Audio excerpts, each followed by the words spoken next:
मेरा नाम सुमन है और मैं उत्तर प्रदेश की रहने वाली हूँ। मेरा छोटा सा परिवार है।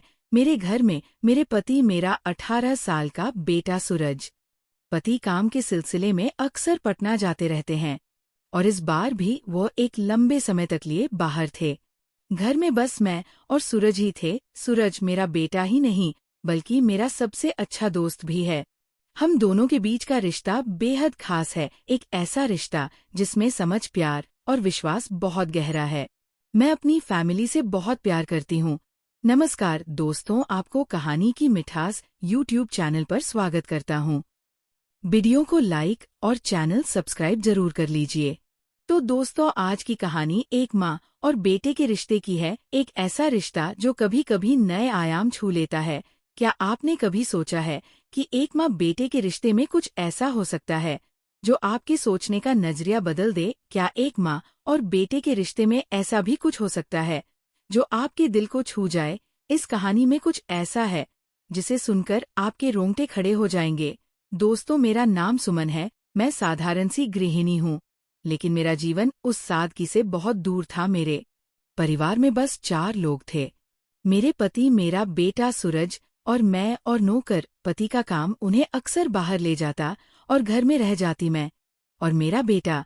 लेकिन यही हमारे रिश्ते की बुनियाद थी, एक ऐसा रिश्ता जिसमें दोस्ती थी, ममता थी और शायद कुछ अनकहा सा भी। आशी, मेरा बेटा 18 साल का था, पर उसके दिल में मेरे लिए प्यार और चिंता दोनों चीज थी।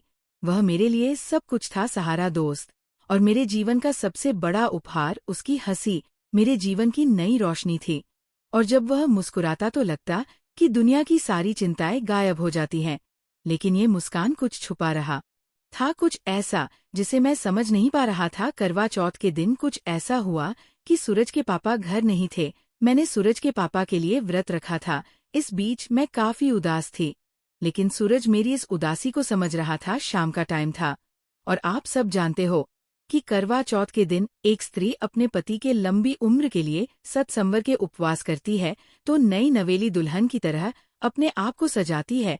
वैसे ही मैंने भी एक लाल रंग की सुंदर सी साड़ी पहन रखी थी और श्रृंगार किया हुआ था। उस शाम एक चीज में मैंने नोटिस किया कि सूरज भी मेरी बार बार प्रशंसा कर रहा था। पता नहीं क्यों, इधर मैं जो अपने पति की अनुपस्थिति की वजह से बहुत परेशान था और उस चीज को मिस कर रही थी जो मेरे पति मुझसे सकते थे। सूरज को पता नहीं कि माइंड रीड करना किसने पढ़ाया, क्योंकि उसने मेरे मन की सारी बातें पढ़ ली थी।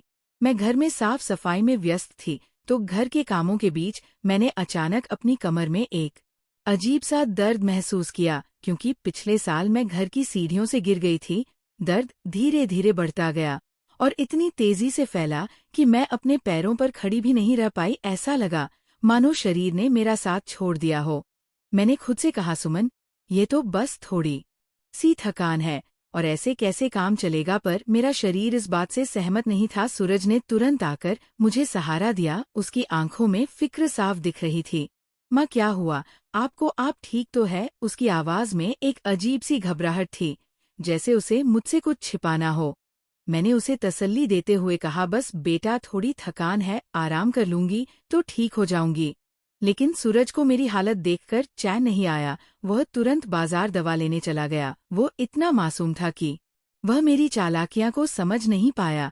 जब वह दवा लेकर आया तो उसने मुझे दवा दे दी और पानी लाकर मुझे दे दिया। जब मैं दवा ले रही थी तब एक गोली मेरे हाथ से छूटकर नीचे गिर गई। सूरज जैसे ही उस गोली को उठाने के लिए नीचे झुका तो उसकी जेब से वही वाला पैकेट गिरा था जो गुब्बारों का होता है। इसे देखकर मेरे होश उड़ गए। उसने हड़बड़ाहट में उसे उठाने की कोशिश करी तो फिर उसके जेब से एक फोटो गिर पड़ी जो मेरी थी। ये सब देखकर मेरे पैरों के नीचे से जमीन खिसक रही थी। उधर सूरज की चिंता चेहरे पर साफ झलक रही थी। वो दौड़ता हुआ अपने कमरे में चला गया। अब शाम के 6:30 बज चुके थे। सूरज कहीं बाहर चला गया था घूमने, तो मैंने उसके कमरे की तलाशी लेने की सोची। मैंने देर ना करते हुए फटाक से सूरज को फोन लगाया और बोली कि बच्चे, तुम कहाँ हो? वो बोला कि वह करीब 1 घंटे में आएगा, क्योंकि वह बाहर दोस्तों के साथ चिल कर रहा है। असल में वह अपना सारा प्लान अपने दोस्तों को बताने के लिए गया था, लेकिन जो भी हो वो सब था मेरे भले के लिए ही मैं फटाक से उसके कमरे में पहुंच गई, उसका कॉलेज बैग चेक करने लगी। उसका सारा का सारा सामान मैंने उसके बेड पर फैला दिया। फिर जो चीज मैंने देखी, मेरी आत्मा हिल गई। उसके बैग में एक नहीं, दो नहीं, बल्कि 50 अश्लील मैगजीन रखी हुई थी और कुछ सिगरेट्स की डिब्बी, कुछ बैलून। वही वाले मैं सोचने लगी कि शायद सूरज अब हाथ से निकल चुका है। जो मेरे लिए फायदेमंद है एक चीज, और मैंने चेक करी, वो है उसके कैमरों की सीसीटीवी फुटेज। जो सीन मेरे सामने था, उसने मेरी रूह को अंदर तक हिला दिया। उसमें मैंने देखा कि सूरज सिगरेट्स पीते हुए वह मैगजीन पढ़ता था। उसकी हर एक हरकत मेरा काम आसान कर रही थी।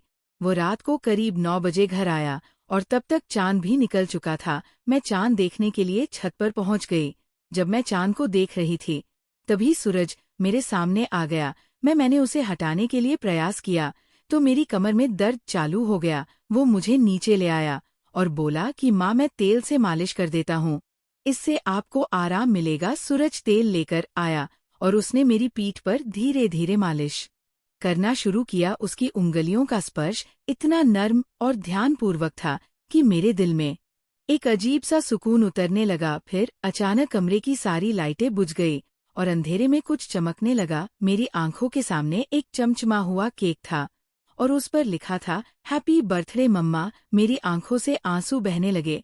मुझे खुद भी याद नहीं था कि मेरा जन्मदिन है, पर सूरज ने ना सिर्फ इसे याद रखा, बल्कि इस तरह से जश्न मनाया। उसकी आंखों में वह खुशी थी जिसे मैं कभी नहीं भूल सकती। उसने मुस्कुराते हुए कहा, माँ, मैंने आपसे ये सरप्राइज छुपाया था। आपका ये दिन खास होना चाहिए, इसलिए मैंने सब प्लान कर लिया था। मेरा दिल भर आया। वह सरप्राइज सिर्फ एक केक नहीं था, ये मेरे बेटे की वह फिक्र थी जिसे उसने मेरे लिए सहज कर रखा था।